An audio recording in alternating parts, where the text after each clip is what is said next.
Sometimes the people who save us are the ones who need saving most. In the harsh winter of 1887, a lost man stumbled into the mountain town of Bitter Hollow with no memory and nowhere to go. Cora Mae found him half dead in the snow and brought him home.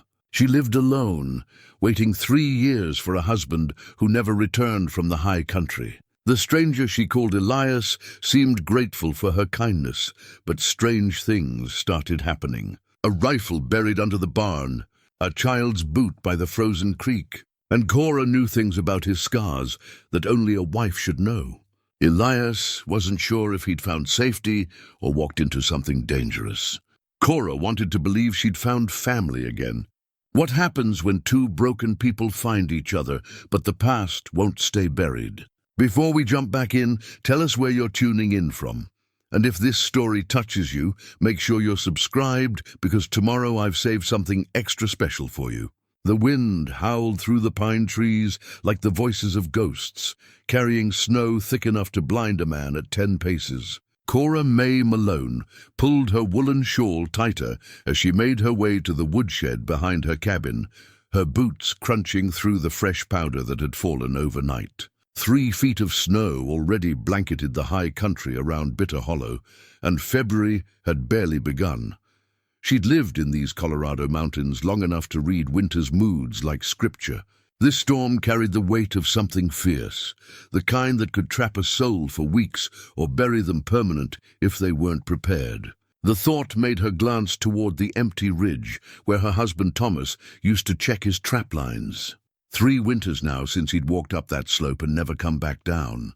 Bitter Hollow sat tucked in a valley so remote that mail came only when the weather allowed, sometimes not for months at a stretch.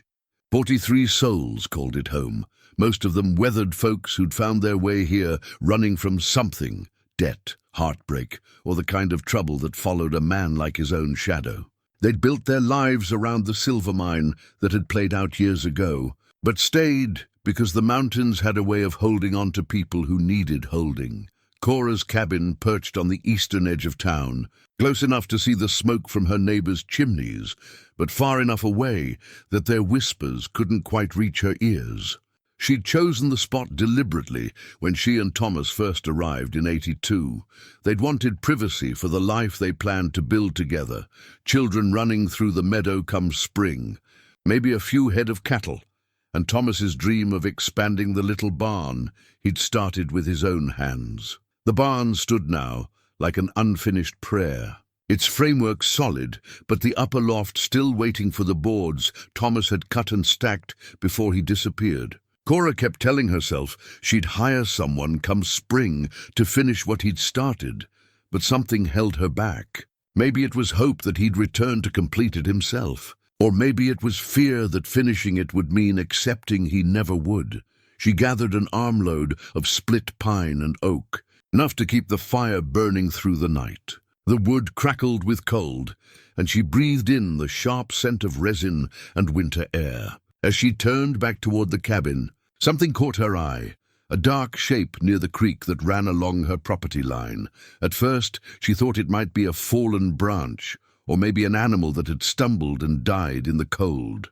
But as she moved closer, her heart began to race. It was a man, curled on his side in the snow, wearing a long coat that had once been brown but was now crusted white with ice. Steam rose faintly from his body, which meant he was still breathing, but barely. Cora dropped the firewood and ran to him, her skirts tangling in the deep snow. She knelt beside him and brushed the ice from his face.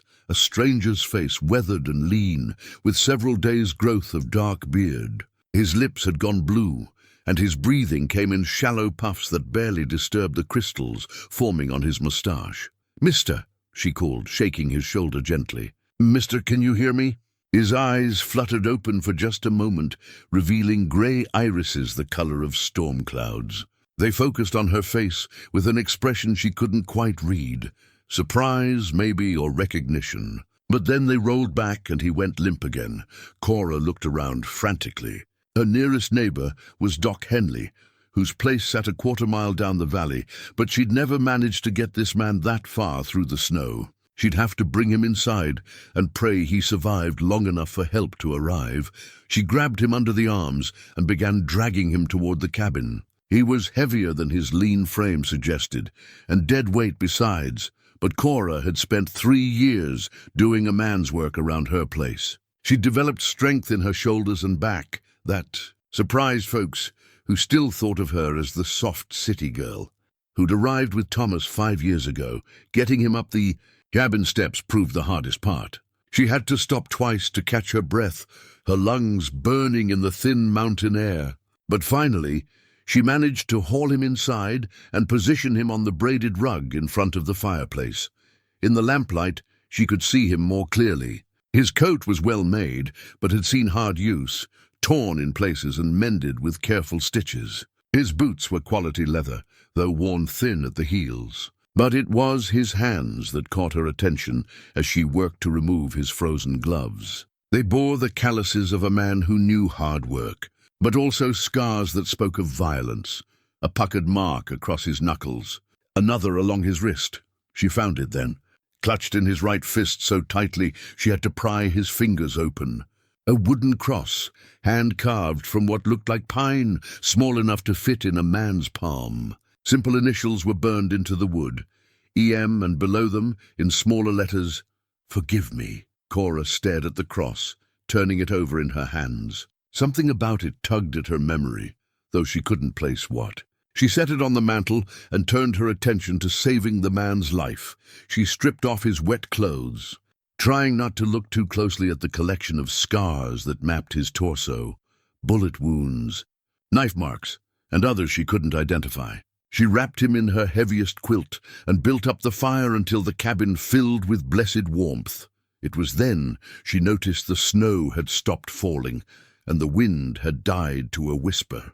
Through her frosted window, she could see clear sky appearing between the clouds, scattered with early stars. The storm had blown itself out as quickly as it had come, which meant Doc Henley might be able to make it up the trail come morning. She heated water and cleaned the worst of the man's cuts, applied salve to his frostbitten fingers and toes, and spooned warm broth between his lips whenever he stirred enough to swallow. All through the night she sat beside him, watching the rise and fall of his chest and wondering who he was and how he'd come to be dying in her snow. Just before dawn, when the fire had burned low and grey light began seeping through the windows, he opened his eyes and looked directly at her, where his voice came out as barely a whisper. "Rough as sandpaper, bitter hollow," she said softly. "Colorado territory. You're safe." He tried to sit up, then fell back with a grimace. "How long?" "I found you yesterday evening. You've been unconscious most of the night." She reached for the water cup. "What's your name?" He was quiet so long she thought he'd fallen asleep again. Then, "Elias, I think my name is Elias." "Elias what?" Another long pause. "I don't remember." She studied his face, looking for signs of deception, but saw only confusion and something that might have been fear. "What do you remember?" "Snow!" He closed his eyes. "Walking through snow, cold, and before that—" He frowned, pressing his palm against his forehead. "Before that, it's all shadows." Cora poured water from the pitcher beside the bed. "Here, small sips." As he drank, she noticed how his gaze moved around the cabin, taking in details with the careful attention of a man accustomed to watching for danger. His eyes lingered on the rifle hanging over the mantel, the extra bolt on the door, the way she'd positioned herself between him and the window. "You live alone?" he asked. The question was innocent enough, but something in his tone made her hesitate. "My husband's away," she said finally. It wasn't quite a lie. When will he be back? Soon. This was a lie, but a necessary one. No sense letting a stranger know she had no one to protect her if his intentions proved less than honorable. He nodded and closed his eyes again. Within minutes, his breathing had deepened into sleep, but Cora noticed he never fully relaxed. Even unconscious, his body remained coiled like a spring, ready to react to the slightest threat. She made coffee and breakfast, moving quietly around the cabin while she considered what to do. The sensible thing would be to send him on his way as soon as he could travel. But something about him sparked her curiosity, And if she was honest, something else too. It had been so long since she'd had someone to cook for, someone to tend to. The loneliness that lived in her chest, like a permanent ache, had lifted slightly since she'd brought him inside. Around mid-morning, she heard boots on the porch steps and Doc Henley's familiar knock. She opened the door to find the old physician standing there with his black bag, shaking snow off his coat. "Saw smoke from your chimney been going steady all night," he said, stomping his feet. "Figured you might need some help with whatever you pulled out of that storm." Doc Henley had delivered half the babies in Bitter Hollow and patched up the other half when they got into fights at Murphy's saloon. He was a small man with gentle hands and sharp eyes that missed very little. Cora trusted him more than anyone else in town, which wasn't saying much, but it was enough. She led him to where Elias lay sleeping and watched as Doc examined him with professional thoroughness. The old man's eyebrows rose as he catalogued the various scars and healed injuries. "This fellow's seen more than his share of trouble," Doc murmured. "Some of these wounds, well, they weren't made by farm tools, I'll tell you that. He says he can't remember anything before yesterday," Cora said. "Says his name might be Elias." "Might be." Doc felt along Elias's skull. Could be the cold affected his thinking. Could be he took a blow to the head recently. He paused. Could be he has reasons for not wanting to remember. The words hung in the air between them like smoke. Cora had already considered that possibility, but hearing Doc voice it made it more real. "What should I do?" she asked. Doc packed his instruments back into his bag. "Keep him warm, feed him when he's ready, and watch him close. His body's strong enough. He'll heal." "But Cora," he fixed her with a steady look, "you don't know this man. And in my experience, folks who can't remember their past sometimes can't remember it for good reason." After Doc left, Cora sat by the window watching the sun melt ice from the pine boughs. She thought about Thomas, about how he'd arrived in Bitter Hollow with his own shadows and secrets. She'd learned not to ask too many questions about what came before, and in return he'd given her 5 years of steady love and the promise of more to come. Maybe that was the way of it in places like Bitter Hollow. Maybe everyone deserved a chance to start fresh, regardless of what they were running from. Maybe kindness was more important than knowledge, and faith more valuable than facts. That afternoon, when Elias woke again, she made him soup and watched him eat with the careful deliberation of a man who'd gone hungry before. They didn't talk much, but she caught him studying her face when he thought she wasn't looking, as if trying to solve some puzzle he couldn't quite grasp. As evening approached and she lit the lamps against the gathering darkness, she made her decision. "You can stay until you're stronger," she told him. "Until you remember who you are and where you're going." Something flickered in his grey eyes, relief maybe, or gratitude. "Thank you," he said quietly. "I'll work for my keep.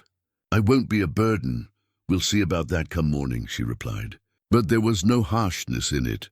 That night, as she lay in her bed listening to him breathe by the dying fire, Cora Mae Malone allowed herself to hope for the first time in 3 years that maybe, just maybe, the mountains had sent her someone who needed saving as much as she did. 3 days passed before Elias could stand without swaying. Cora watched him move around the cabin with the careful steps of a man testing his own strength, noting how he favored his left side and the way his hand sometimes drifted toward his hip as if reaching for a weapon that wasn't there. He proved handy with repairs, fixing a loose hinge on the kitchen cupboard and tightening the handle on her water pump without being asked. His hands seemed to know their way around tools, even if his mind couldn't recall learning how to use them. More than once, she caught him staring at his own calloused palms with a puzzled expression, as if they belonged to someone else. On the 4th morning, while she was preparing breakfast, he called out from where he sat mending a tear in his coat, "Cora." His voice carried a strange note that made her look up from the eggs she was scrambling. "There's something in my pocket." She set down the pan and moved closer. He'd been working to repair a rip in the coat's inner lining when his fingers had found something hidden beneath the fabric. Now he held a piece of paper, or rather part of one, a photograph that had been folded and refolded so many times the creases had worn white. The image showed a woman and a small child. but fire had damaged the upper portion, leaving their faces obscured by black scorch marks. The woman wore a simple dress with her hair pulled back, and the child, a boy, maybe 4 or 5 years old, stood beside her with one small hand resting on her knee. Someone had written on the back in faded pencil, "Always remember." Elias stared at the photograph with an expression of such raw anguish that Cora felt her chest tighten in sympathy. His hands trembled as he traced the burned edges with one finger. "Do you know them?" she asked gently. He closed his eyes, pressing the heel of his palm against his forehead. "I think so." "God help me. I think I should know them." The photograph slipped from his grasp and fluttered to the floor. When Cora bent to retrieve it, her breath caught in her throat. Something about the woman's posture, the way she held her shoulders, struck her as familiar. But before she could examine it more closely, Elias snatched it back with a desperation that surprised them both. "I'm sorry," he said quickly. "I don't know why it's just that I feel like if I lose this, I'll lose everything." That night brought the nightmares. Cora woke to the sound of Elias crying out in his sleep, thrashing against the quilt she'd given him. She approached carefully, speaking his name in low, soothing tones, until his eyes snapped open. He sat up abruptly, chest heaving, his grey eyes wild with panic. For a moment, he didn't seem to recognize her or their surroundings. His hand moved instinctively to his hip again, searching for something that wasn't there. "Easy," Cora said, settling into the chair beside him. "You're safe." "It was just a dream." "No," his voice was hoarse. "Not a dream. A memory." He looked at her with haunted eyes. "There was fire, screaming, and men with guns." He stopped abruptly, as if the words had been cut off by an invisible hand. "What else do you remember?" He was quiet for so long, she thought he wouldn't answer. When he finally spoke, his voice was barely a whisper. "Running, always running. And someone behind me calling my name, but I couldn't stop. If I stopped, they'd die too." Cora felt a chill that had nothing to do with the winter air seeping through the cabin walls. "Who would die?" "Everyone He shook his head violently, as if trying to dislodge the memories before they could fully form. I can't remember and I can't forget, and I don't know which is worse." She reached out without thinking and touched his shoulder.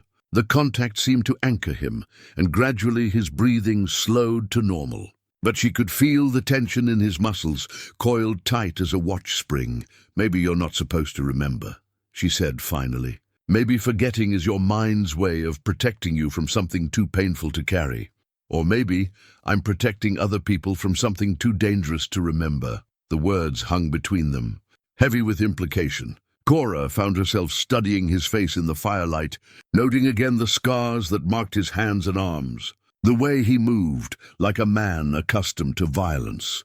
The next morning brought Sheriff Morrison to her door. He was a decent man, if not particularly bright, who'd taken the job more for the small salary it provided than any calling to uphold the law. His visits to Cora's place had become more frequent since Thomas's disappearance, though whether out of genuine concern or romantic interest, she'd never been quite sure.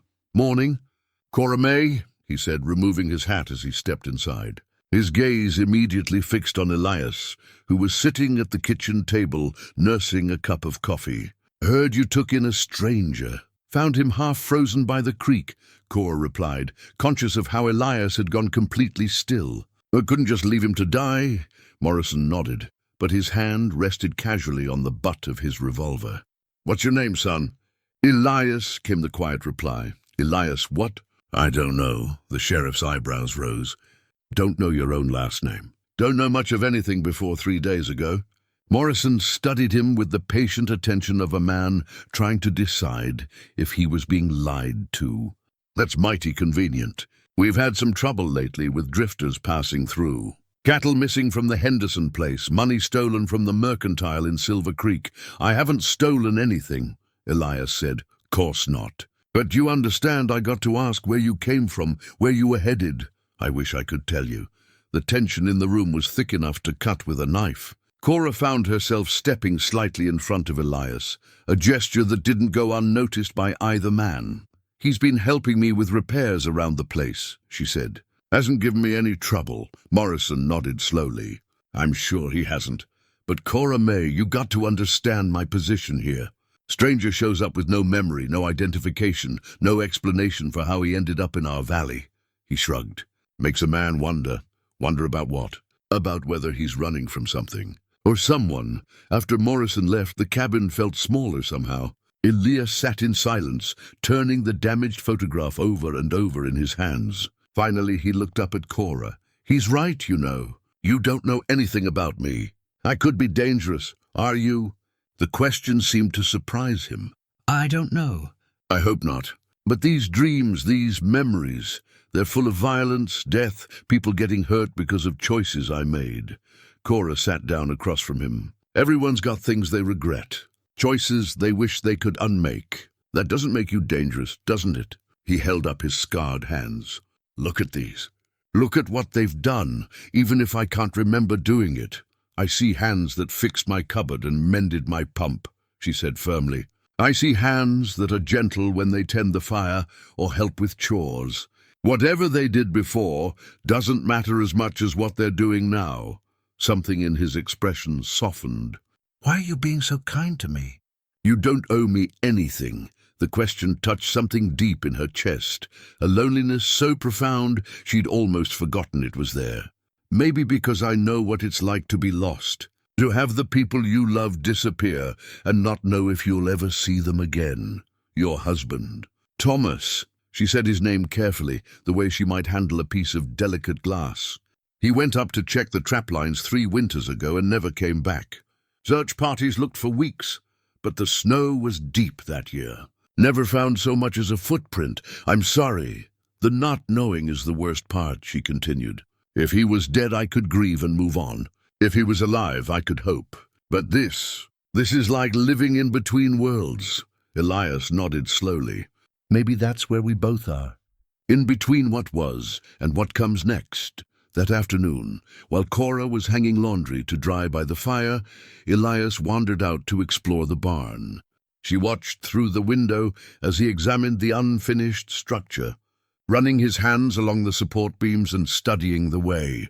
Thomas had joined the corners. She was folding. The last of the clean sheets when she heard him call, her name with an urgency that made her drop everything and run outside.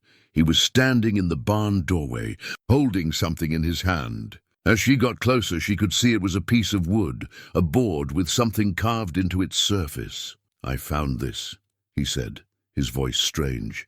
Hidden under some old hay in the back corner. Cora took the board and felt her world tilt sideways. Carved into the wood in Thomas's distinctive hand were the words, TM plus CM 1884, surrounded by a rough heart. But beneath that, in fresher cuts that looked recent, someone had scratched, "She's waiting for you." Who would write that? Elias asked. Cora stared at the board, her mind racing. The original carving was from their courtship, when Thomas had been so proud of winning her heart that he'd wanted to announce it to the world. But the second message, that was new. Someone had been in her barn recently. Someone who knew about Thomas. Someone who knew she was still waiting. I don't know, she whispered, but even as she said it, she was remembering the way Elias had moved through her property with such familiarity. The way he'd known exactly where to find the tools he needed. The way he'd gone straight to the barn, as if drawn by some invisible thread. She looked up to find him watching her with an expression she couldn't read. In the afternoon light, his grey eyes looked almost familiar, like faces half-remembered from dreams. "Cora," he said quietly, "I think there's more going on here than either of us understands." That night, as she lay awake, listening to the wind whistle through the pines, Cora Mae Malone found herself wondering if finding Elias in the snow had been an accident after all, or if the mountains had their own way of bringing the past back to haunt the living. The carved board haunted Cora's thoughts for 3 restless nights. She kept it hidden in her kitchen cupboard, wrapped in a dish towel like something sacred or cursed. Every time she caught Elias's eye, she wondered what secrets lived behind that grey gaze, what connections he might have to Thomas that his damaged memory couldn't retrieve.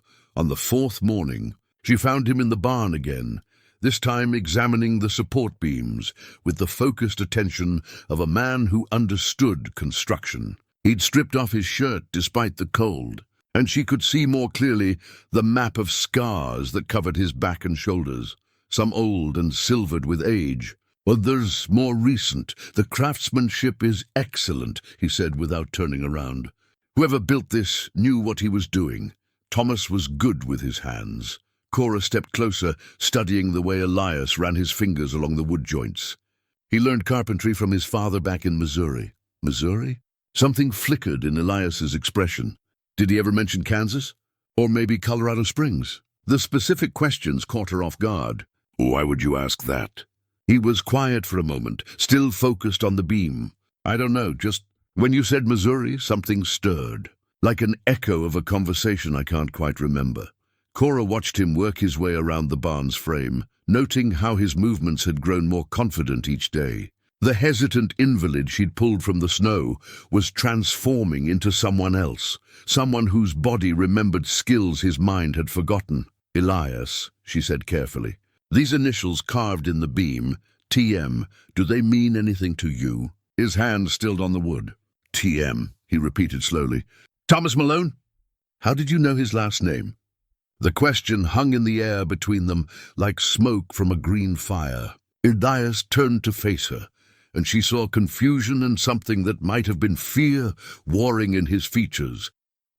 He pressed his palm against his forehead. I don't know. It just came to me when you said it. Thomas Malone. He looked at her with desperate intensity. Cora, what if I knew him? What if that's why I ended up here? Before she could answer, they heard horses approaching the cabin. Through the barn's open door, Cora could see 3 riders picking their way carefully up the snow-covered trail that led to her place. She recognized Sheriff Morrison's bay mare, but the other 2 horses carried strangers, men in dark coats with the kind of hard faces that spoke of dangerous occupations. Stay here, she told Elias, but he was already moving toward the barn's back wall where an old harness hung from a nail. No, he said quietly. Something about this doesn't feel right. Cora wanted to ask what he meant, but the riders had reached her cabin. She could hear Morrison's voice calling her name, along with deeper voices she didn't recognize. There was an edge to the conversation that made her skin prickle with unease. She walked out to meet them, conscious of Elias following at a distance, staying in the barn's shadow but positioned where he could see and hear everything. Afternoon. Cora Mae, Morrison said, tipping his hat. But his usual easy manner was strained, and she noticed how his gaze kept darting toward the barn. These gentlemen are federal marshals. They're asking questions about missing persons in the territory. The 2 marshals dismounted with the fluid grace of men accustomed to long hours in the saddle. The older one, whose grey beard couldn't hide the cruel set of his mouth, stepped forward. Ma'am, I'm Marshal Whitmore. This is Marshal Kane. We're investigating reports of a wanted fugitive who may have passed through this area recently. What kind of fugitive? Cora asked. Dangerous man, Kane replied. He was younger than his partner, with pale eyes that reminded her of winter ice. Wanted in connection with a bank robbery in Denver that left 3 people dead. Goes by several names, but he's got distinctive scars on his hands and arms. Cora felt her blood turn cold, but she kept her expression neutral. I haven't seen anyone matching that description. Course we heard you took in a stranger few days back, Whitmore said casually. Fellow with no memory, according to Sheriff Morrison here. That's right. Found him half frozen by the creek. Mind if we have a look at him? Every instinct screamed at her to refuse, but she knew that would only increase their suspicion. He's resting inside. Been fighting fever since I brought him in. The marshals exchanged a glance she didn't like. Won't take but a minute, Kane said, already walking toward the cabin. Cora led them inside, her mind racing. The cabin was empty, which meant Elias had either slipped out the back or was still hiding in the barn. She prayed it was the latter, though she wasn't sure why. The marshals searched the cabin with professional thoroughness, checking behind the curtains and even looking under her bed. When they found nothing, Whitmore turned back to her. Where'd you say he was? Must have stepped out to use the privy, Cora said. He's not feeling well, so he doesn't wander far. We'll wait. They settled in to watch the cabin, and Cora found herself trapped between fear and frustration. Whatever Elias had or hadn't done, she couldn't shake the feeling that these marshals weren't telling the truth about their real purpose here. An hour passed with no sign of Elias. Morrison grew restless, clearly uncomfortable with the situation, but unwilling to challenge federal authority. The marshals remained patient as hunting cats, their eyes constantly scanning the property. Finally, as the sun began to sink behind the western peaks, Whitmer stood up. "Seems your guest has made himself scarce, ma'am. You mind if we take a look around your outbuildings?" "Help yourself," Cora said, though her mouth had gone dry. The three men walked toward the barn, and Cora followed at a distance, her heart hammering against her ribs. If Elias was still hiding in there, they'd find him for certain. And if these men were really federal marshals hunting a killer, she might have been harboring a dangerous fugitive without knowing it. But as they searched the barn from corner to corner, turning over every bale of hay and checking every shadowed corner, they found nothing but tools and empty stalls. Elias had vanished as completely as morning mist. "Interesting," Kane murmured, running his finger along one of the support beams. "Someone's been working in here recently. Fresh wood shavings on the floor." Whitmore nodded, his pale eyes fixing on Cora. "Ma'am, if your friend turns up, you need to send word to Sheriff Morrison immediately. This man is extremely dangerous, and he won't hesitate to hurt anyone who gets in his way." After they rode away, Cora stood in her empty cabin, feeling like the walls might close in around her. Where had Elias gone? And more importantly, was he the dangerous fugitive the marshals were hunting, or was there something else going on that she didn't understand? She found her answer at sunset, when she spotted a figure moving carefully through the trees on the ridge above her property. Even at that distance, she recognized Elias's lean form. He was watching her cabin, staying far enough away to avoid being seen, but close enough to intervene if she needed help. The realization hit her like a physical blow. He hadn't run to save himself. He'd disappeared to protect her from whatever danger his presence might bring. Whether he was a criminal or an innocent man, his first instinct had been to keep her safe. That night, she left a lamp burning in the window and a plate of food on the back porch. By morning, both the lamp and the food were gone, and she knew he was still out there somewhere, watching over her like a guardian angel with a forgotten past, or a devil who'd learned to love. For 3 days, Cora played a strange game of shadow and light with the man who called himself Elias. She'd catch glimpses of him moving through the timber on the ridge, or find evidence of his presence, firewood mysteriously stacked by her door, her water pump mysteriously repaired of a leak she hadn't even noticed, fresh rabbit tracks in the snow near her snare line where no rabbits should have been caught but somehow were. He was taking care of her from a distance, and the knowledge filled her with emotions she couldn't sort through. Gratitude, certainly, but also frustration that he felt the need to protect her by staying away. Most complicated of all was the growing certainty that she missed his presence more than she should, more than was proper for a woman still married in the eyes of God and law. On the 4th morning, she woke to find him sitting at her kitchen table. "Don't be afraid," he said quickly, raising his hands to show they were empty. "The marshals are gone. I watched them ride out of the valley yesterday." Cora stood in her nightgown and robe, studying his face in the grey dawn light filtering through her windows. He looked thinner, more weathered than when he'd left, with the hollowed cheeks of a man who'd been rationing his food. But his grey eyes held a clarity that hadn't been there before. "How long have you been remembering?" she asked. The question seemed to surprise him. "What makes you think, because you've been moving through these mountains like you know every trail and hiding place? Because you repaired my pump exactly the way Thomas used to when it leaked in that same spot? Because you're sitting at my table like you belong here?" He was quiet for a long moment, his hands folded in front of him. When he finally spoke, his voice carried the weight of painful revelation.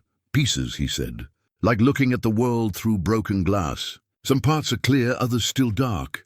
He looked up at her. "I remember Thomas." The words hit her like a physical blow. She sank into the chair across from him, her legs suddenly unable to support her weight. "Tell me, we were partners, not in business, in survival, running from the same men who killed our families, destroyed our lives." His voice was steady, but she could see the pain in his eyes. "The marshals who came here, they weren't really marshals. They work for a man named Jonas Wheeler." "The initials on the pocket watch," Cora whispered, remembering. Elias nodded grimly. "Wheeler runs the most dangerous gang between Denver and Santa Fe. Thomas and we were part of his operation once. Forced into it after he murdered everyone we cared about and gave us a choice, work for him or join them in the ground." Cora felt the world shifting beneath her feet. "Thomas never told me any of this. He was trying to protect you. We both were."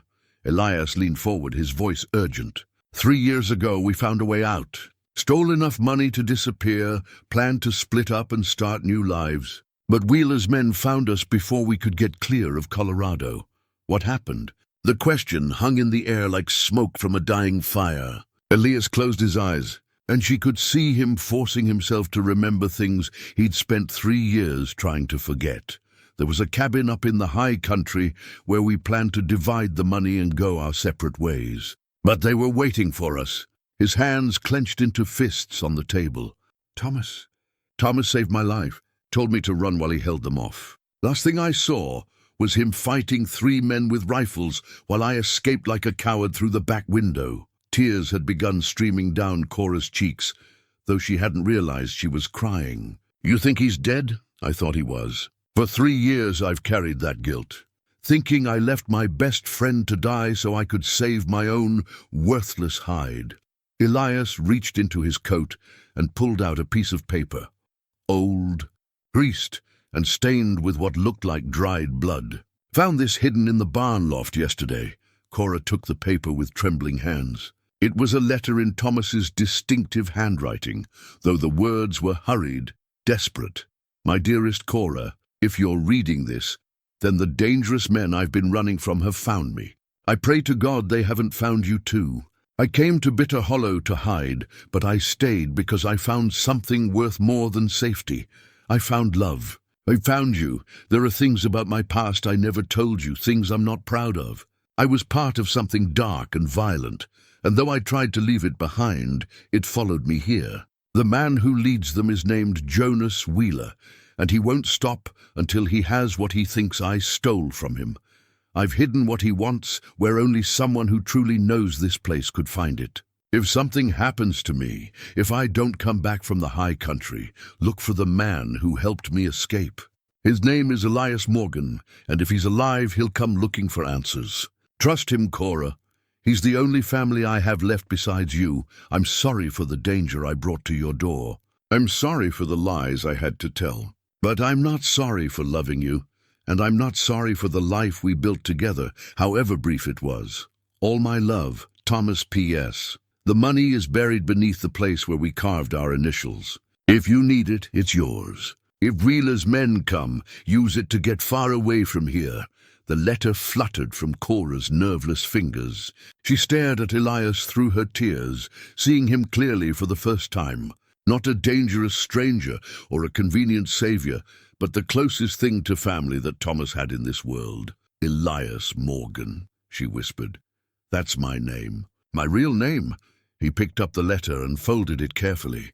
"And Thomas wasn't just my partner, he was my brother-in-law." The revelation hit her like lightning. "The photograph.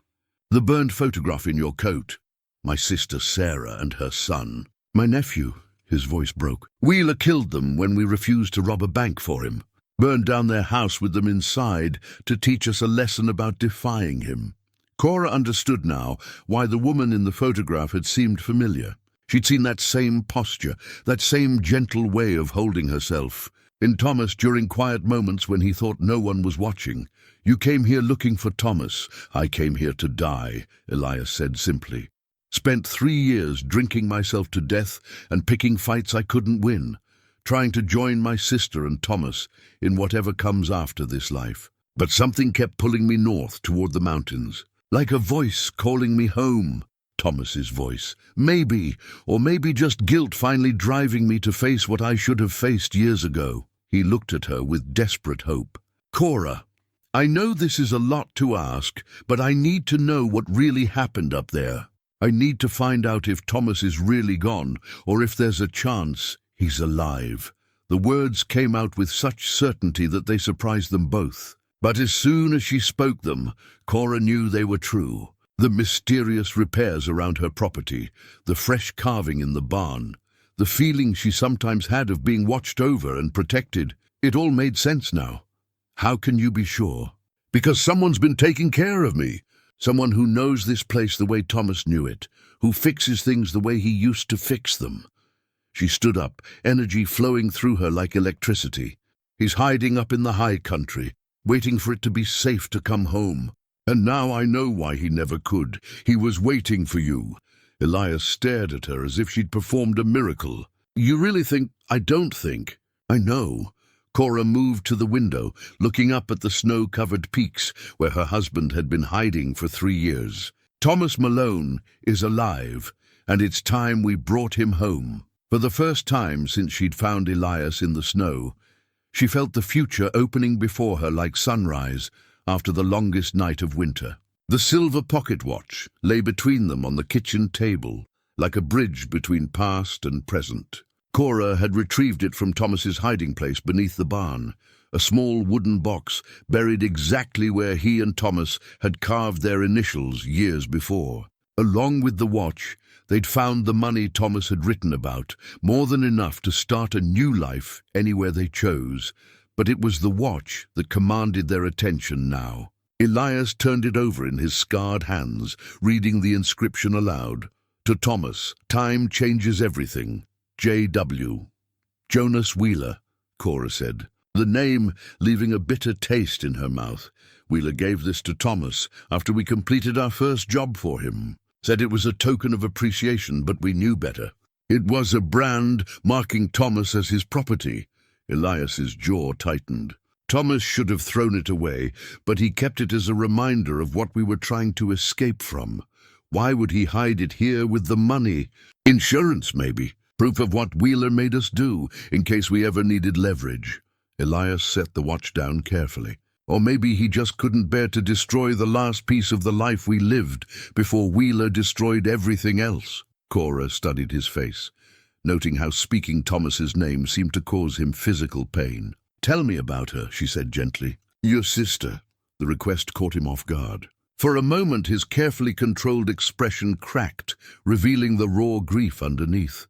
Sarah was 3 years older than me, but she always acted like she was the little sister, laughing at everything, finding joy in the smallest things. His voice grew soft with memory. After our parents died, she took care of me like I was her own son. Worked her fingers to the bone in a dress shop so I could finish school. Never complained once about the sacrifice. And her boy, Danny. He was 4 when Wheeler's men. Elias stopped, unable to finish the sentence. He had Thomas's eyes. Used to follow us around like we were the most interesting men in the world, asking questions about everything. Why is the sky blue? Where do birds go when it rains? How high are the mountains? The description painted such a vivid picture that Cora could almost see the child, and her heart ached for the life cut so brutally short. Thomas must have loved him. Danny was the reason Thomas agreed to one last job before we ran. We needed enough money to take Sarah and the boy somewhere safe, somewhere Wheeler could never find them. Elias's hands clenched into fists. If we'd just left them behind, if we'd run when we had the chance, they'd be dead anyway, Cora said firmly. Men like Wheeler don't leave witnesses. The only difference is you and Thomas would have died with them instead of living to make Wheeler pay for what he did. Her words seemed to surprise him. You think that's what this is about? Revenge? I think it's about justice. And I think Thomas has been waiting 3 years for you to realize the difference. That afternoon, they began preparing for the journey into the high country. If Thomas was really hiding in the mountains above Bitter Hollow, they'd need supplies for several days of hard travel through deep snow. More importantly, they'd need weapons. Thomas had been thorough in his preparations. Hidden throughout the cabin and barn, they found rifles, ammunition, and even a small cache of dynamite he'd acquired from the played-out silver mine. Each discovery painted a clearer picture of a man who'd known this day might come and had done everything possible to be ready for it. He never stopped fighting. Elias said as they cleaned and loaded the weapons. Even when he was trying to build a peaceful life with you, a part of him was still preparing for war. Is that why he never... Cora stopped herself. But Elias seemed to understand the unfinished question. Why he never got you with child. Why he always seemed to be holding something back. Elias nodded. Thomas loved you more than his own life, but he couldn't bear the thought of bringing a child into the world while Wheeler was still breathing. Said he wouldn't risk creating another orphan for men like Wheeler to destroy. The revelation explained so much about her husband's behavior, the way he'd sometimes look at her with such longing and regret, the careful distance he maintained, even in their most intimate moments. She'd thought he was simply a reserved man, perhaps scarred by whatever tragedies had brought him to Bitter Hollow. Now she understood he'd been protecting not just her, but the children they might have had together. After we deal with Wheeler, she said quietly, things will be different. Elias looked up from the rifle he was checking. You sound very certain we'll survive this. I have to be. I've waited 3 years to have my husband back. I'm not losing him now to the same evil that took him away in the first place. As evening approached, they heard horses again, but this time it was Doc Henley arriving alone, his medical bag slung across his saddle. The old physician looked grim as he dismounted and approached the cabin. Cora, we need to talk, he said without preamble. And you too, he added, nodding to Elias. Whoever you really are. They invited him inside, and Doc settled into a chair with the heavy sigh of a man carrying bad news. Those marshals came back through town, asking more questions, he began. But Marshal Kane made a mistake. Asked old Murphy about a man named Thomas Malone who used to frequent his saloon. Thing is, Murphy never met your Thomas, Cora. Man died 2 years before you and Thomas ever showed up in Bitter Hollow. Cora felt ice forming in her stomach. What are you saying? I'm saying those weren't federal marshals. And they know more about you and Thomas than they were letting on. Doc fixed his sharp gaze on Elias. They also asked about a man named Elias Morgan. Wanted to know if anyone in town had seen him recently. They're Wheeler's men, Elias said grimly. Using false badges to search for us. Doc nodded. That would be my guess. And Cora, there's something else. They were asking about the old mine workings up in the high country. Wanted to know about caves, hidden places where a man might hole up for an extended period. They're closing in, Cora whispered. Worse than that, Doc continued. I heard them talking when they thought I was out of earshot. They're planning to bring in more men, maybe as many as a dozen. Whatever they want from you folks, they mean to end it soon. Elias stood and walked to the window, staring up at the darkening mountains. We need to reach Thomas before they do. If Wheeler's men find him first, they won't, Cora said with quiet determination. Because we're leaving tonight, Doc cleared his throat. Cora, I don't know what trouble you folks are mixed up in, but if you need help, you've helped enough just by warning us, she replied. But then an idea struck her. Actually, there is one thing. If anyone comes asking about us after we're gone, you tell them you saw us heading south towards Santa Fe. Can you do that? Consider it done. Doc stood to leave, then paused at the door. For what it's worth, I hope you find what you're looking for up there. And I hope it's worth the risk you're taking. After he left, Cora and Elias finished their preparations in the growing darkness. They packed light, food for 3 days, warm clothing, weapons, and ammunition. Everything else would have to be left behind. As they prepared to leave the cabin that had been her home for 5 years, Cora took one last look around at the life she was abandoning. The quilt she'd sewn during her first winter here, the table where she and Thomas had shared so many meals, the bed where she dreamed of the children they might someday have. Are you ready? Elias asked gently.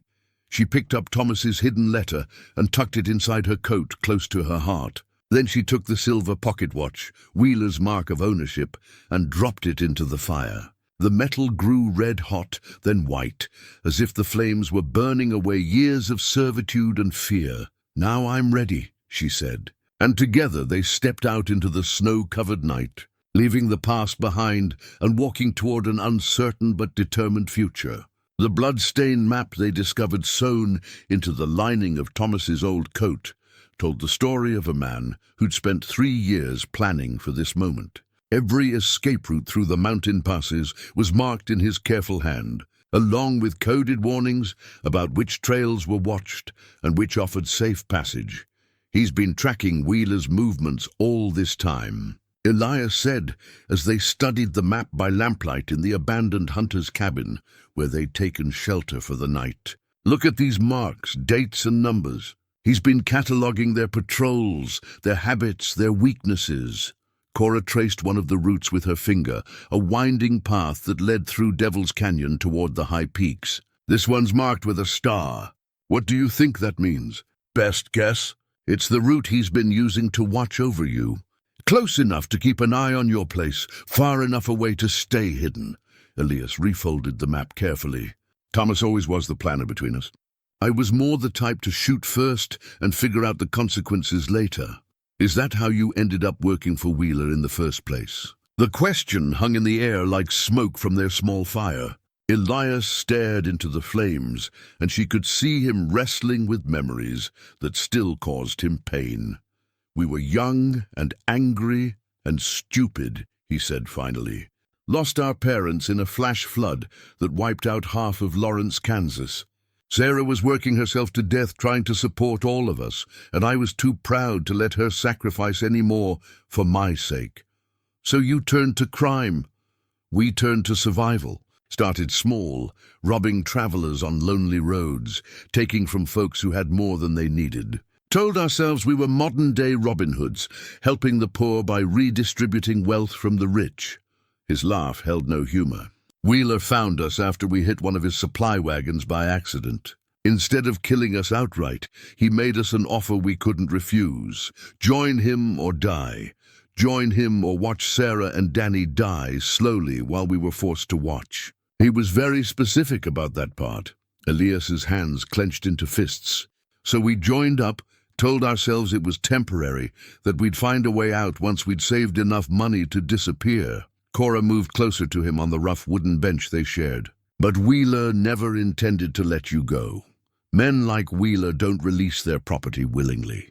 The more jobs we did for him, the deeper he sank his hooks. Made us complicit in things that haunted our dreams, turned us into the kind of men we'd sworn we'd never become."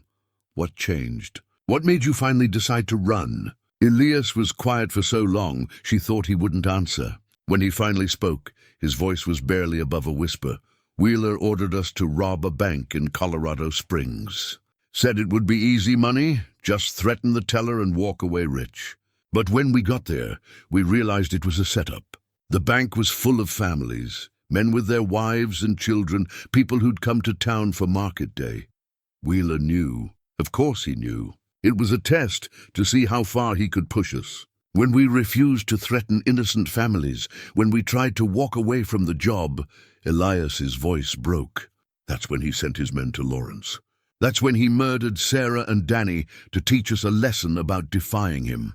Understanding washed over Cora like cold water. "The photograph. It was all you had left of them.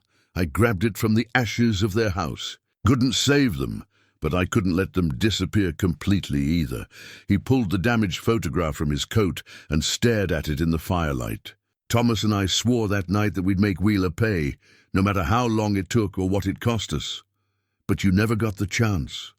We got close. Spent 2 years planning the perfect revenge. Steal Wheeler's money, expose his operation to the authorities, destroy everything he'd built. We had it all figured out, every detail planned to perfection. What went wrong? Wheeler was smarter than we gave him credit for. He had spies everywhere, including among the people we thought we could trust. The night we planned to rob his stronghold and escape with evidence of his crimes, he was waiting for us." Cora remembered Thomas's letter, his description of the final confrontation. "Thomas saved your life. He threw himself between me and Wheeler's men, told me to run while he held them off. Last thing I heard was gunfire, and Thomas shouting for me to get clear, to find somewhere safe and wait for him. Elias's voice grew thick with emotion. "I waited 2 weeks at our rendezvous point. When he didn't show, I assumed the worst. You thought Wheeler had killed him. I knew Wheeler had killed him. Just like he'd killed Sarah and Danny, just like he'd killed everyone who ever tried to stand up to him." Elias looked at her with desperate hope. "But you really think Thomas is alive? You really believe he's been hiding up there all this time?" Before Cora could answer, they heard it. The distant sound of horses moving through the snow. Too many horses to be innocent travelers. Through the cabin's single window, they could see torches flickering between the trees, moving in their direction with purpose. "How many?" Cora whispered, checking her rifle. Elias peered through a crack in the shutters.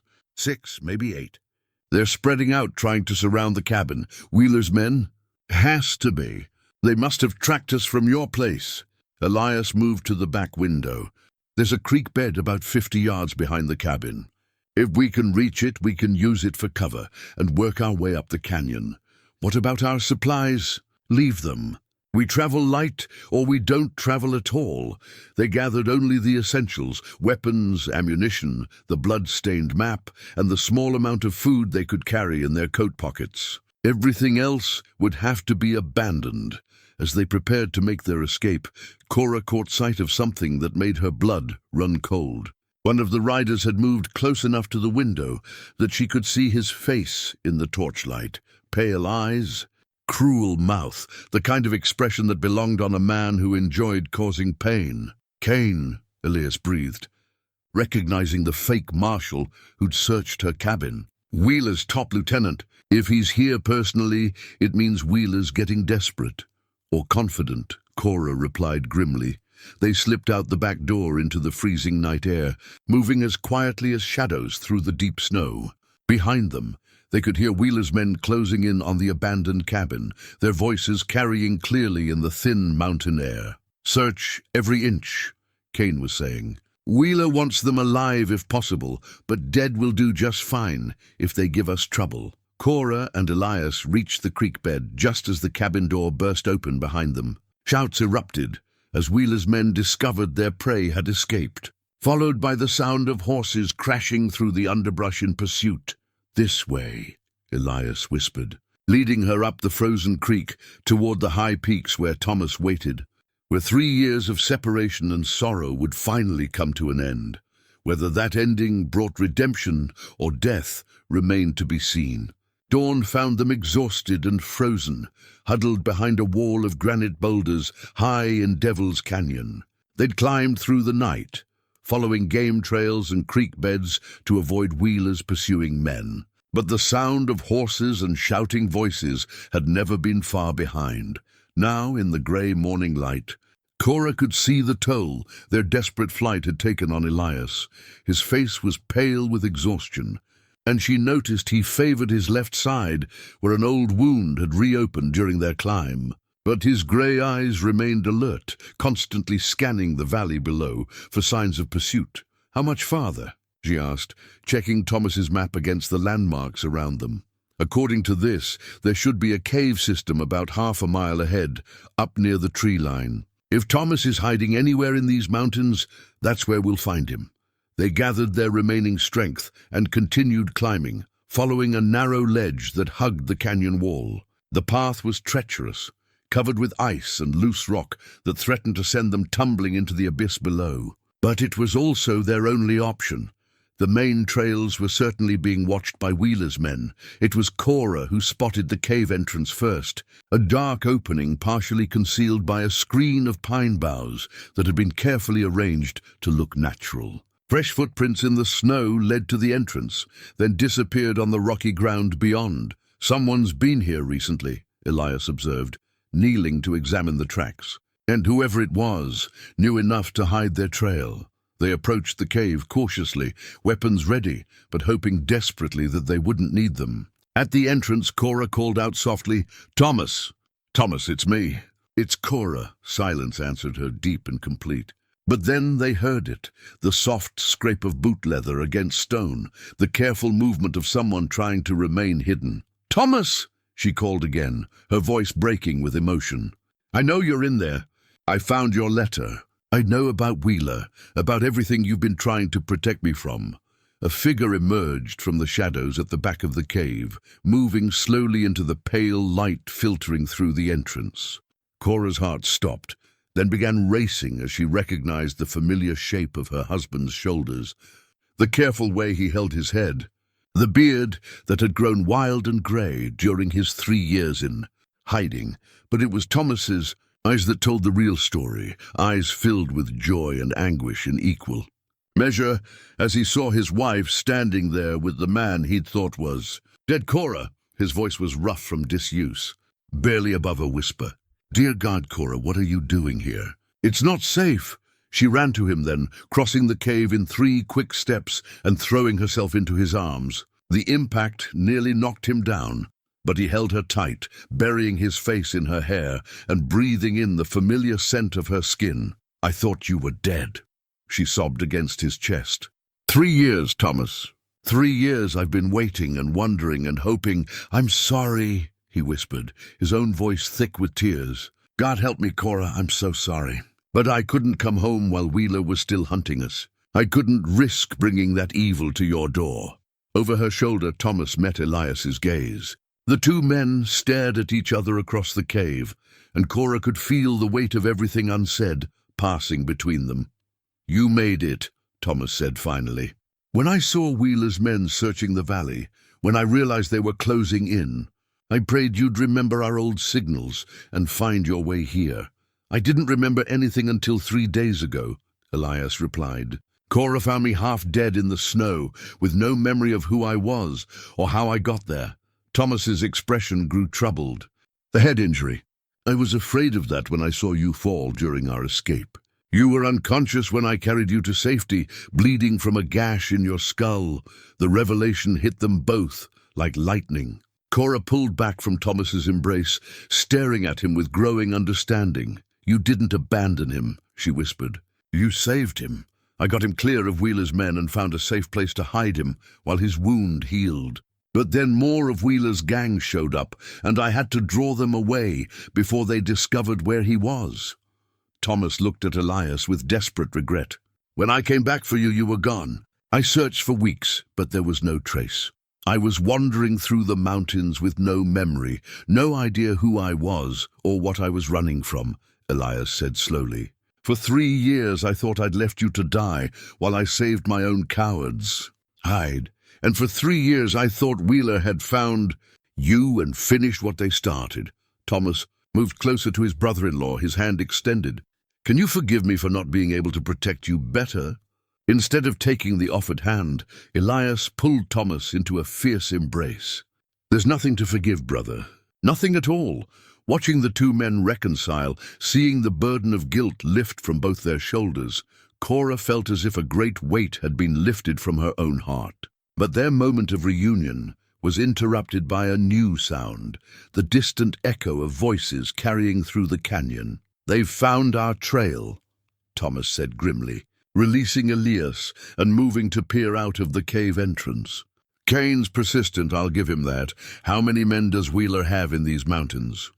Cora asked. "Too many. At least a dozen, maybe more. They've been systematically searching every cave, every hiding place where they thought I might be holed up." Thomas turned back to them, his expression grim. "This has been building to a confrontation for months. Wheeler's getting old, and he knows his time is running short. He wants to settle accounts before he dies." "Then let's settle them," Elias said, checking his rifle. "I'm tired of running, tired of hiding. It's time to end this once and for all." "You don't understand," Thomas replied. "Wheeler didn't just bring his usual thugs. He's got professional killers working for him now, men who make Kane look like a choir boy. We're outnumbered and outgunned." "Maybe not as much as you think," Cora said, pulling the small bundle of dynamite from her pack. "You weren't the only one who spent the last 3 years preparing for this day." Thomas stared at the explosives, then at his wife, with a mixture of admiration and concern. "Cora, that's incredibly dangerous. So is letting Wheeler and his men continue terrorizing innocent people. So is living in fear for the rest of our lives." She met his gaze steadily. "I've spent 3 years learning to be strong without you, Thomas. Now it's time to use that strength to finish what Wheeler started." The sound of approaching horses grew louder, echoing off the canyon walls. Through the cave entrance, they could see torches moving along the valley floor, spreading out in a pattern designed to cut off all escape routes. "They'll be here within the hour," Thomas observed. "We need to decide what we're going to do." Elias moved to his pack and began distributing ammunition. "We're going to fight. All of us together, the way we should have done 3 years ago. And we're going to win," Cora added, her voice filled with quiet determination. "Because we have something Wheeler will never understand. We have each other, and we have more to fight for than just our own lives." Thomas looked at his wife, then at the man who was closer than a brother, and finally nodded. "All right then, let's end this thing." As they prepared their weapons and planned their strategy, none of them noticed the figure watching from the shadows at the back of the cave. Thomas had not been alone in his mountain hideout, and the additional presence was about to change everything they thought they knew about their situation. The past was about to collide with the present in ways none of them could have anticipated. The figure that emerged from the deeper recesses of the cave was so unexpected that for a moment none of them could process what they were seeing. It was a child, a boy of perhaps 7 or 8 years old, thin from hard living, but with bright, intelligent eyes that seemed far too old for his young face. "Danny!" Elias's voice came out as barely a whisper, the rifle falling from his nerveless fingers. The boy stepped into the light, and there was no mistaking the resemblance to the child in the burned photograph. The same dark hair, the same stubborn set to his jaw, the same way of tilting his head when he was uncertain about something. "Uncle Elias?" The boy's voice was cautious, as if he wasn't quite sure whether to trust his own eyes. "Is it really you?" Elias dropped to his knees, arms spread wide, and the boy ran to him with the abandon of a child who'd been waiting years for this moment. They held each other tightly, both crying now, while Cora and Thomas watched in stunned amazement. "But how?" Cora began, then stopped as Thomas placed a gentle hand on her shoulder. "I pulled him from the fire," Thomas said quietly. "Sarah was already gone, but Danny was hiding in the root cellar when Wheeler's men torched the house. I got to him just in time." Elias looked up through his tears, still holding his nephew tight. "You saved him. All this time I thought, I know what you thought. I let you think it because it was safer that way." Thomas knelt beside them both. "Wheeler believes the boy is dead, and that's kept him safe. But Danny's been with me these 3 years, learning to survive in these mountains, waiting for the day when it would be safe for him to have a family again." Danny pulled back from his uncle's embrace to look at him seriously. "Uncle Thomas told me stories about you. He said you were the bravest man he ever knew, and that someday you'd come back to us." "I should have come back sooner," Elias whispered. "I should have looked harder, tried to find you." "You found me now," Danny said with the simple wisdom of a child. "That's what matters." The sound of approaching horses grew louder, reminding them all that their reunion was taking place in the shadow of mortal danger. Thomas stood and moved back to the cave entrance, studying the valley below. "Kane's splitting his men into 3 groups," he reported. "They're going to try to box us in, cut off any escape routes through the high passes." Elias gently set Danny aside and retrieved his rifle. "How much ammunition do we have?" "Enough for a good fight. Not enough for a long siege." Thomas pulled a detailed map from his pack, spreading it on the cave floor. "But I've had 3 years to prepare for this moment. These mountains are riddled with old mine shafts and connecting tunnels. I've placed charges at strategic points, enough explosive power to bring down half the canyon wall if we need to." Cora studied the map, noting the locations Thomas had marked with small X's. "You've been planning to collapse the passes. Only as a last resort. It would trap us in here along with Wheeler's men, but it would also prevent any of them from escaping to bring reinforcements." Thomas met her gaze steadily. "I won't let Wheeler leave these mountains alive, even if it means we don't either.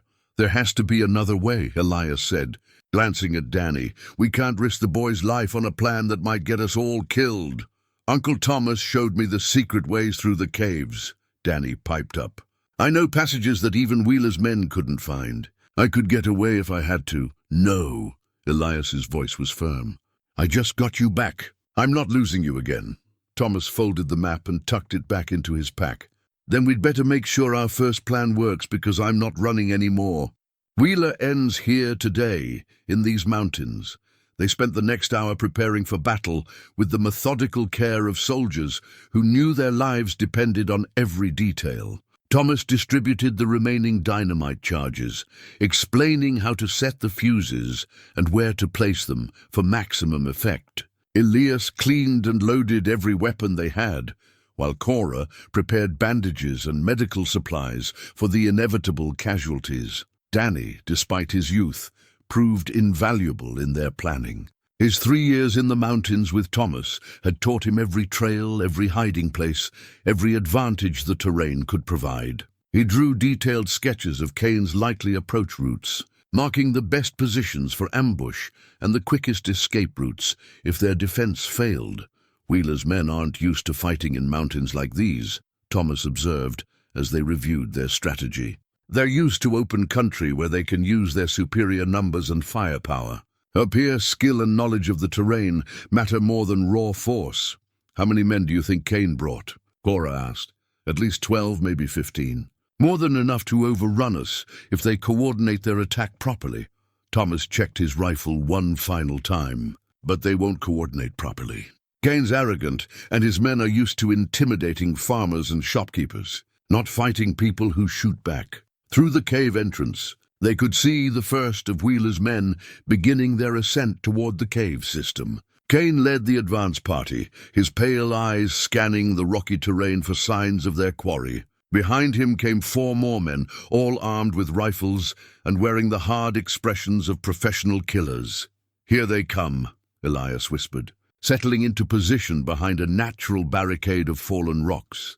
Thomas took his position on the opposite side of the cave entrance, while Cora found a protected spot deeper inside where she could cover the rear approaches. Danny crouched beside her, clutching a small pistol that Thomas had taught him to use.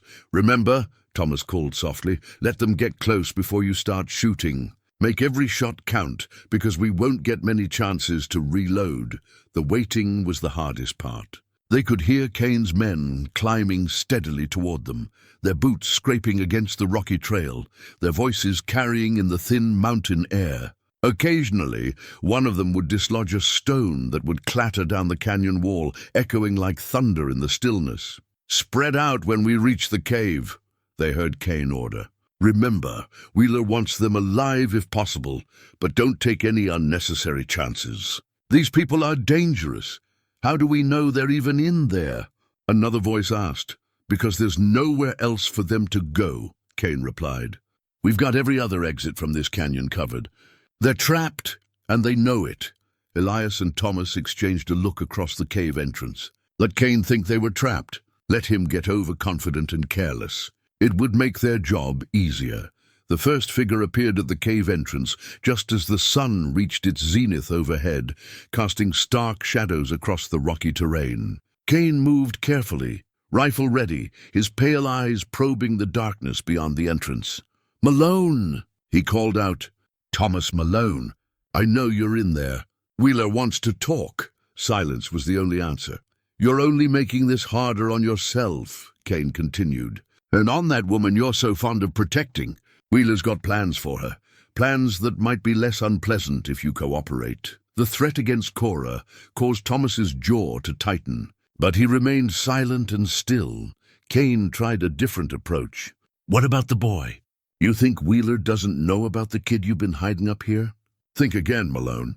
We know all about your little family reunion." This time Danny stirred, but Cora's gentle hand on his shoulder kept him quiet. "Tell you what," Kane called, his voice taking on a mocking tone.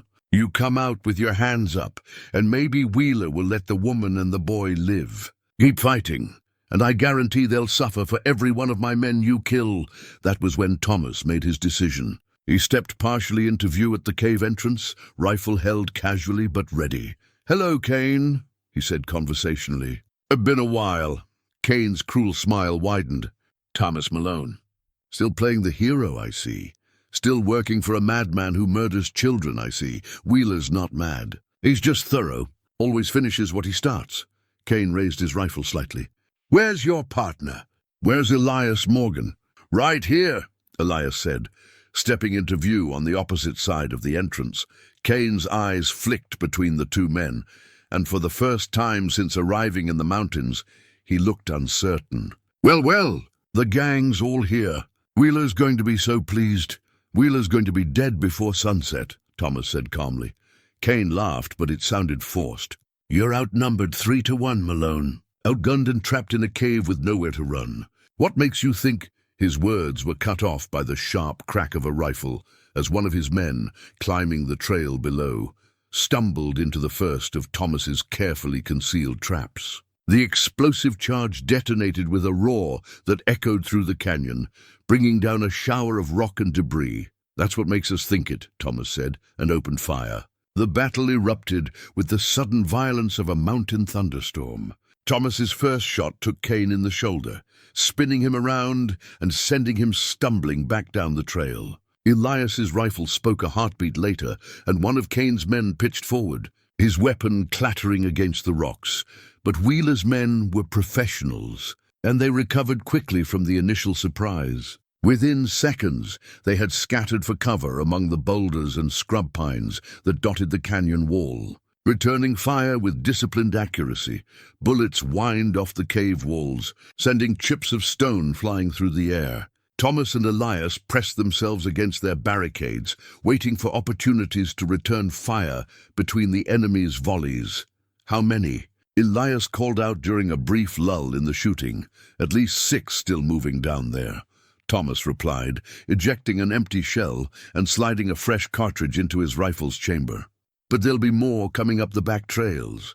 As if summoned by his words, the crack of gunfire erupted from deeper in the cave system. Cora's rifle answered immediately, the muzzle flash lighting up the darkness like lightning. They found the rear entrance, she called out, her voice steady despite the danger. 3 men, maybe 4. Danny crouched beside her, his small hands steady on the pistol Thomas had given him. For a 7-year-old child, he showed remarkable composure under fire. Too remarkable, Thomas thought grimly. No child should have to learn such skills. Outside the main entrance, Kane had regained his feet and was shouting orders to his men. Blood soaked his shirt where Thomas's bullet had found its mark, but his voice remained strong. Circle around to the north face, he yelled. There's got to be another way into that cave system. Pin them down while we work our way behind them. Thomas reached into his pack and pulled out one of the dynamite charges, checking the fuse length with practiced fingers. Elias, can you keep them busy for about 30 seconds? What are you planning? Something Wheeler won't expect. Thomas struck a match and lit the fuse, watching the spark begin its deadly journey toward the explosive. Remember that overhang about 50 yards down the trail? The one we marked on the map? Understanding dawned in Elias's grey eyes. You want to bring down the whole cliff face. It'll block their retreat and even the odds a little. Thomas hefted the dynamite, estimating the throw he'd need to make. On my signal, give them everything you've got. Make them keep their heads down. Thomas! Cora's voice carried a note of warning from deeper in the cave. More men coming through the back passages.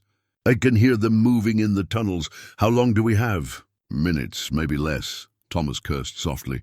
If Kane's men broke through the rear defenses before he could eliminate the threat from the main entrance, they'd be caught in a deadly crossfire with no way out. Danny, he called to the boy. Remember what I taught you about the emergency escape route? The narrow passage that leads to the hidden exit on the north wall, Danny replied promptly. If things go bad, if we can't hold them off, I want you to take that route and get clear of the canyon. Can you do that? What about Uncle Elias? What about Cora? We'll be right behind you, Thomas lied, praying the boy was too young to recognize the deception. The dynamite's fuse had burned down to less than 6 inches. Thomas took a deep breath, stepped partially out of cover, and made his throw. The charge arced through the air, landing exactly where he'd aimed, directly beneath the rocky overhang that jutted out over the trail. Down! He shouted, diving back into the cave just as the dynamite exploded.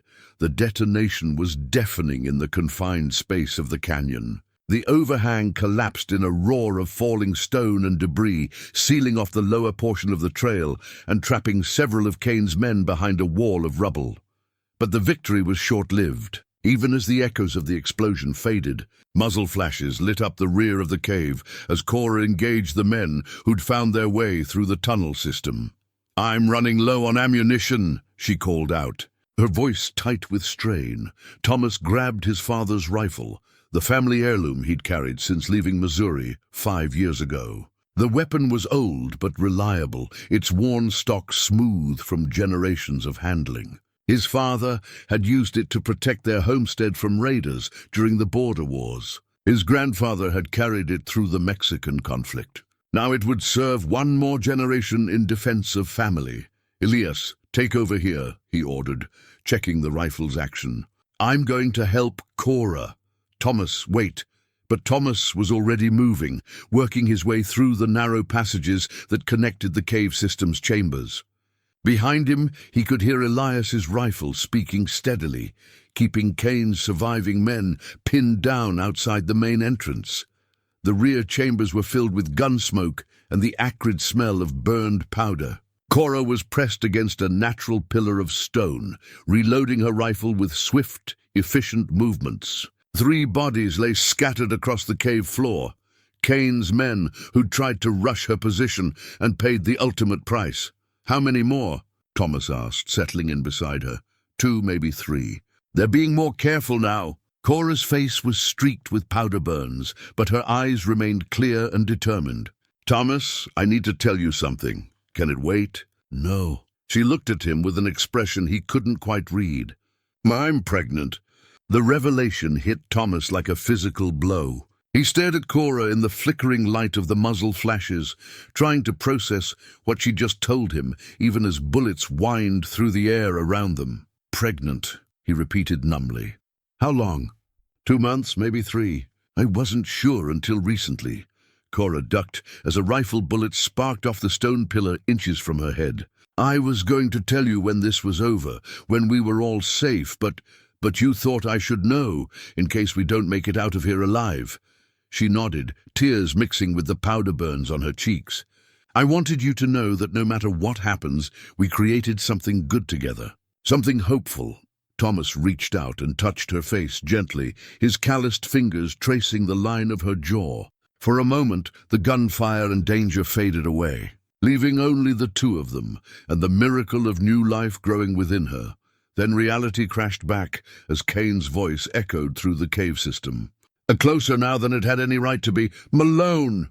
Time's running out. My men have found another entrance. You're surrounded and you know it. Surrender now and Wheeler might let your family live."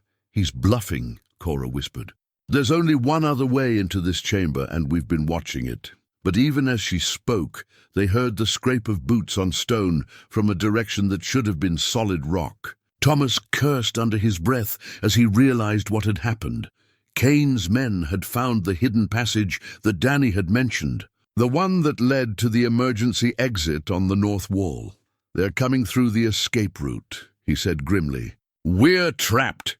From the main chamber, they could hear Elias's rifle firing steadily, but the intervals between shots were growing longer. He was running low on ammunition, and soon Kane would realize it too.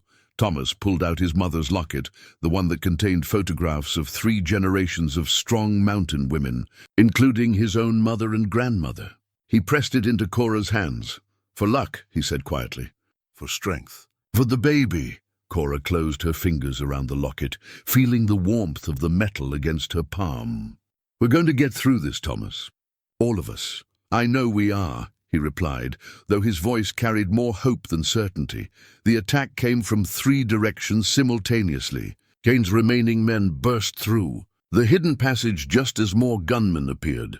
At the rear entrance, and Elias was finally overwhelmed at the main cave mouth. Thomas and Cora found themselves caught in a deadly crossfire, with bullets ricocheting off the stone walls around them. Thomas's father's rifle spoke twice, dropping one of Kane's men, but then a lucky shot shattered the weapon's stock, rendering it useless. "Thomas!" Elias's voice carried desperation as he appeared in the chamber entrance, bleeding from a wound in his left arm. "They've got Danny!" The words cut through Thomas like a knife. He spun around to see Cain himself emerging from the hidden passage, holding the 7-year-old boy in front of him like a human shield. Danny's young face was pale but defiant, showing no trace of the terror any normal child would feel. "That's enough," Cain shouted, his pale eyes wild with pain and fury. "Drop your weapons, all of you, or the boy dies right now." Thomas felt his world narrow to a single point of focus, the gun pressed against his nephew's temple. Everything else faded away. The pain of his wounds, the exhaustion of the long fight, even the danger to Cora and their unborn child. All that mattered was Danny's life hanging in the balance. "Let him go, Cain," Thomas said, his voice deadly calm. "Your fight is with me and Elias, not with an innocent child." "Innocent?" Cain laughed harshly. "This boy has been living in these mountains for 3 years, learning to kill and hide and fight like a little savage. Wheeler wants to see what kind of man he grows up to be." "He won't grow up to be anything if you pull that trigger," Elias said, taking a careful step forward. "Stay where you are." Cain pressed the gun harder against Danny's head, making the boy wince. "Wheeler's on his way up here personally. He wants to settle accounts with all of you face to face." As if summoned by his name, Jonas Wheeler appeared in the chamber entrance. He was older than Thomas remembered, his hair gone completely grey, and his face marked by years of violence and cruelty. But his eyes still burned with the same cold intelligence that had made him the most feared outlaw leader in 3 territories. "Thomas Malone," Wheeler said conversationally, as if they were meeting at a church social instead of a gun battle in a mountain cave. "And Elias Morgan, my 2 favorite former employees." "Wheeler," Thomas replied evenly, "you've led me quite a chase these past 3 years. Cost me a lot of men, a lot of money, a lot of reputation." Wheeler studied the scene before him with the detached interest of a man accustomed to violence. "But it ends here, today." "Yes," Thomas agreed. "It does. The confrontation that would determine all their fates was about to begin." 3 months later, spring had come to Bitter Hollow with the gentle persistence of hope itself. The snow had melted from all but the highest peaks, and wildflowers dotted the meadows where ice had held dominion through the long winter months. The air carried the scent of pine and new growth, of fresh beginnings and second chances. Thomas Malone stood at the edge of his property, watching his nephew Danny chase butterflies through the tall grass. The boy had grown in the months since their confrontation with Wheeler, not just in height, but in the easy confidence that came from finally being safe, finally being home. The final battle in the cave had ended not with more bloodshed, but with Wheeler's own greed bringing about his downfall, when the outlaw leader had demanded the stolen money as the price for Danny's life. Thomas had revealed that the cash was rigged with explosives, a final insurance policy he'd prepared for exactly this moment. Wheeler had called his bluff, ordering Cain to kill the boy anyway. But Cain had hesitated just long enough for Elias to make his move, tackling Wheeler and giving Thomas the opening he needed to trigger the charges that brought down a section of the cave roof, trapping Wheeler and his remaining men beneath tons of rock. They'd barely escaped with their lives, following Danny through the narrow passage to the hidden exit. Behind them, the mountain had claimed Jonas Wheeler and his gang, ending 3 years of terror and leaving the survivors free to build the life they'd always dreamed of. "Uncle Thomas!" Danny called out, running toward him with his hands cupped carefully around something small and delicate. "Look what I found." Thomas knelt down as the boy approached, opening his small hands to reveal a butterfly with wings like stained glass, windows, brilliant orange and black with intricate patterns that seemed to shift and dance in the afternoon sunlight. "It's beautiful," Thomas said, studying the creature's perfect symmetry. "What kind is it?" "I don't know," Danny admitted, "but it doesn't seem scared of me. Maybe it knows we're friends." The butterfly flexed its wings once, then took flight, circling around them both before disappearing into the meadow.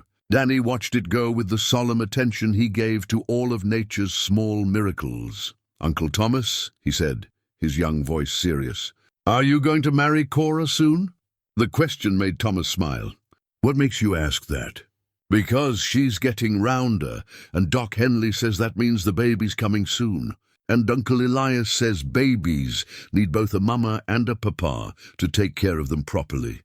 Uncle Elias is right about that." Thomas ruffled the boy's dark hair. "What would you think if I did marry Cora?" "I think it would be good," Danny said solemnly. "She makes you smile more. And she makes the best apple pie I ever tasted. High praise indeed." They walked back toward the cabin together, Danny's small hand secure in Thomas's larger one. The building had been expanded over the past months, with Elias's help to accommodate their growing family. The barn, too, had finally been completed, its framework filled in with the boards Thomas had cut so many years ago. On the front porch, Cora sat in the rocking chair Thomas had built for her, her hands resting on the gentle swell of her belly. At nearly 6 months along, she glowed with the health and contentment that came from finally being safe, finally being able to hope for the future without fear. "How are my 2 favorite men?" she asked as they climbed the porch steps. "Danny found a butterfly," Thomas reported, settling into the chair beside her, "a very cooperative one that let him hold it." "All creatures recognize a gentle spirit," Cora said, smiling at the boy. "Your Uncle Elias is the same way. Birds will land right on his shoulders when he's working in the garden." As if summoned by her words, Elias appeared around the corner of the cabin, wiping his hands on a dish towel. He'd taken to cooking for them all, a skill he'd apparently learned during his wandering years. The domestic role suited him better than anyone might have expected. "Dinner's ready," he announced. "Fresh trout from the creek and vegetables from our garden."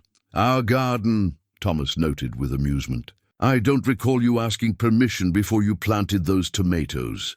"A man's got to eat," Elias replied with mock dignity. "And I figured you were too busy building cradles and baby furniture to worry about proper nutrition." It was true that Thomas had thrown himself into preparing for the baby's arrival with the enthusiasm of a man who'd thought he might never have the chance to be a father. The nursery was already complete, furnished with a hand-carved crib and rocking horse that would serve the child well into its youth. They gathered around the kitchen table for their evening meal, a routine that had become sacred to all of them. It was during these quiet moments that the reality of their new life felt most real, most precious. They were a family now, not bound by blood alone, but by choice and love and shared survival. After dinner, as the sun began to set behind the western peaks, Thomas walked out to the small cemetery where they'd laid markers for Sarah and the Danny who had died in the fire.